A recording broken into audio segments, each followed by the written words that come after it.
What's up, ballers? It's Bobby Buckets back with another episode of NBA Live Mobile. This episode, I'm going to show you guys different sniping technique. I like to call it auction sniping. It basically involves a lot of bidding on, just bidding on a ton of guys, depending on what you're trying to get. And so you want to go through each filter that you're trying to use and find auction items that have a significantly lower price than what you're planning to pay for them.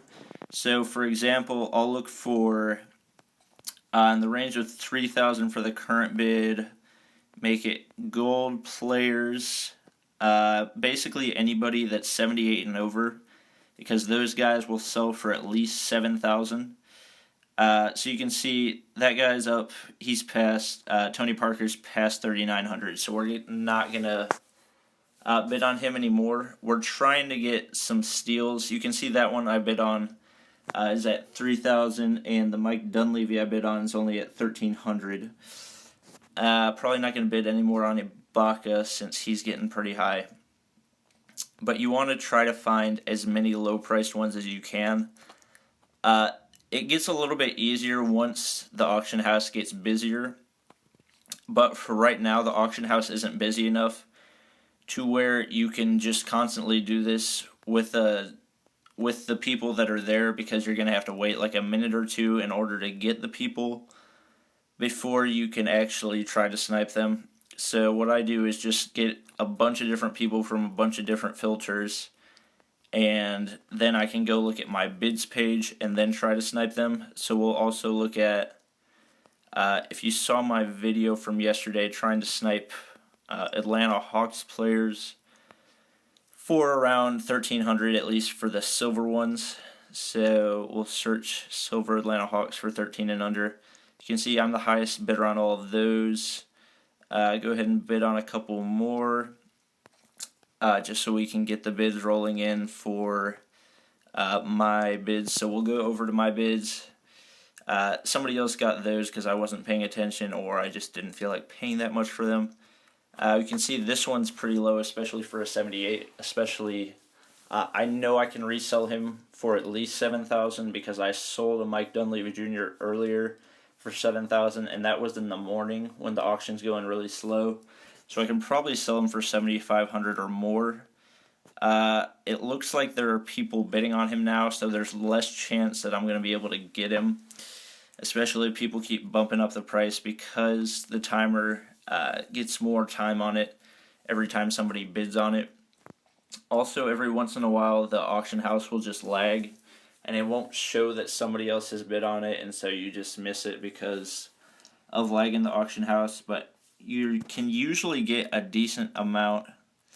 It does take a little bit more patience than regular sniping, because you don't instantly get people, but if you have enough patience, actually I'm pretty sure I didn't get that Dunleavy. I'm trying to think. Oh my goodness, somebody instantly bought it, so I missed that one.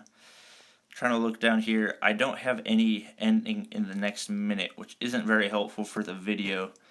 We'll use a couple other filters just to see if we can get some better snipes on the video.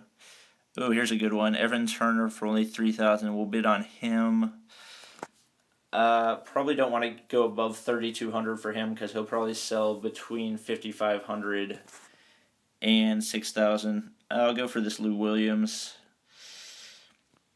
But yeah, this does require a little bit more patience. It also works a lot better, more in the either in the morning or pretty late at night.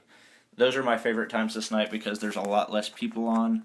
Also, if they do an update, it disconnects all the bots with it, which is really nice because then you can have a lot better chance at getting cards. Trying to think of other filters. We'll try to look for 82s that are below 30,000 and not power forwards or centers. No. Oh, I don't want buy it now. I want that's one thing you got to make sure you're doing the current bid instead of the buy it now. Because with current bid, you're going to be going for snipes. Yeah, all those guys are like an hour away.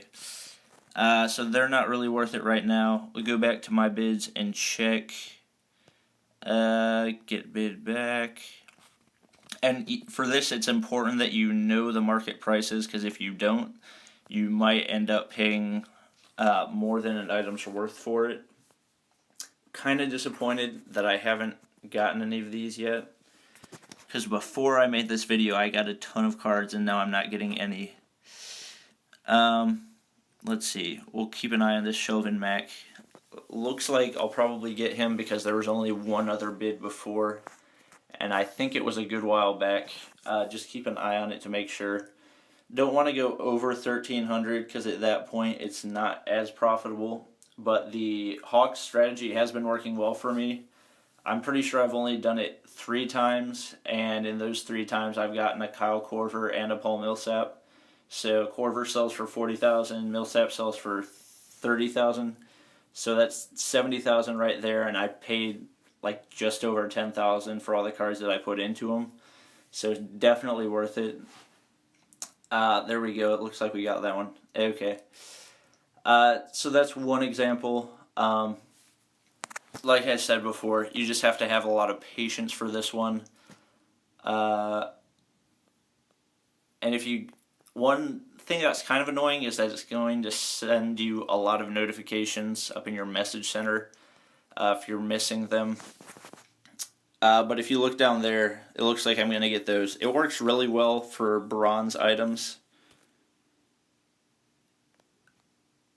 Oh, actually, I haven't bid on those guys. I'm trying to do this with Heat players too. I'll go up to 300 for any bronze player. We'll go back to the filter I was using. Price, or no. Current bid, 300. Been doing it with Hawks, Cavs, and Heat. Search. Oh, I only want bronzes. You can see I'm the highest bidder on most of those. I'll go ahead and bid on these guys. But yeah, that's the general concept of auction sniping. Hope you guys enjoyed. I'm going to be doing a video for the 100,000 coin giveaway sometime soon that I'll be doing to celebrate 1,000 subscribers. I hit 900 today, so still working my way up. I imagine I'll probably be there sometime in the next week. But I hope you guys enjoyed, and I will see you guys next time.